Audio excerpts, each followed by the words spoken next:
문학은 우리의 다양한 모습을 반영합니다. 삶의 일상적 단편들이 소설 속 이야기를 통해 묘사가 되고 다양한 감정들은 압축된 시어로 표현이 됩니다. 우리 주변의 정치, 사회를 다룬 주제가 소설에 자주 언급되는 것은 어쩌면 당연한 것일지도 모릅니다.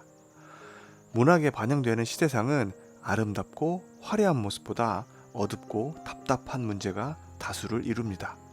독재에 짓밟힌 광주를 그린 한강의 소년이 온다와 불평등한 여성 인권을 고발한 조남주의 82년생 김지영이 그렇습니다. 여기에 대표적인 현실의 문제를 하나 더하면 남과 북의 분단이라고 할 수 있을 것입니다. 분단 국가라는 것은 우리가 전쟁과 평화로부터 자유롭지 못하다는 말이기도 합니다. 이러한 문제를 해결할 통일이라는 화두 역시 아직까지 유효합니다.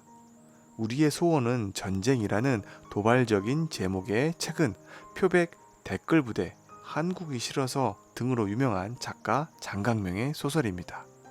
그는 기자 출신답게 소설 속에서 한국의 현실을 비판하고 풍자합니다. 수많은 자료조사와 전문가 검증을 통해 제목이 의미하는 바를 독자들에게 설득력 있게 전달하고 있습니다. 책 내용 가운데 이런 문장이 나옵니다. 일반적으로 국민들은 남과 북이 통일되면 누구나 자유롭게 왕래할 수 있다고 믿는다. 많은 사람들이 그렇게 믿고 있죠. 하지만 통일이라는 혼란은 분열을 낳게 되고 분열은 또 다른 다툼을 낳게 될 것입니다. 결국 또 다른 전쟁을 막기 위한다는 명분 앞에 자유는 밀려나 버릴 수도 있습니다. 통일이 되면 북한 지역의 주민 이탈 문제와 거주 이전의 자유는 분명히 제한될 것이고 이에 따른 법적 문제는 단기간에 매듭짓지 못할 것입니다. 세계 분쟁 지역이 대부분 마약, 부패, 불법 이민 등으로 얼룩진 것은 비단 그들만의 이야기가 아닐 수도 있습니다.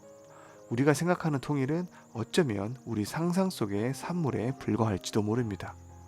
그렇다면 현실적인 통일에 대한 이야기가 필요하지 않을까요? 실현 가능성의 문제보다는 통일 이후에 대한 사실적인 상황에 대한 이해가 필요할지도 모릅니다.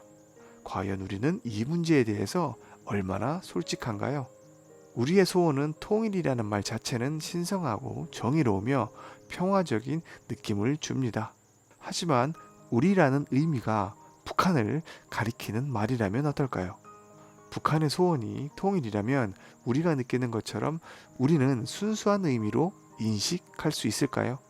민낯은 화장으로 가릴 수 있습니다. 화장한 얼굴은 실제 얼굴이 아니어도 나에게 자신감과 안정감을 주게 되죠. 결국 그 얼굴이 나라고 믿게 됩니다. 통일도 마찬가지 아닐까요? 우리가 생각하는 통일은 대박도 아니고 천국도 아닙니다.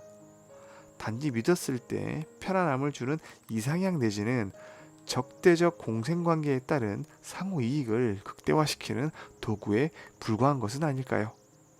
장강명의 작품 속에는 우리의 욕망이 표현된 인물을 통해 통일 후의 모습을 묘사하고 있습니다. 관념 속에 평화로운 통일이 아니라 욕심에 의한 전쟁이 우리의 소원은 아닌지 경계해야 합니다. 아니, 어쩌면 더 솔직하게 전쟁의 승자가 돼서 모든 것을 독식하고 싶지는 않은지 되물을 필요가 있습니다. 이것이 우리의 민낯이자 우리 사회의 민낯이라면 다소 지나친 것일까요? 여러분들께서도 우리의 소원은 전쟁, 이 책을 한 번쯤 읽어보시고 과연 우리에게 있어서, 아니 나에게 있어서 통일이라고 하는 것은 어떤 의미인지 한 번쯤 생각해 보시기 바랍니다.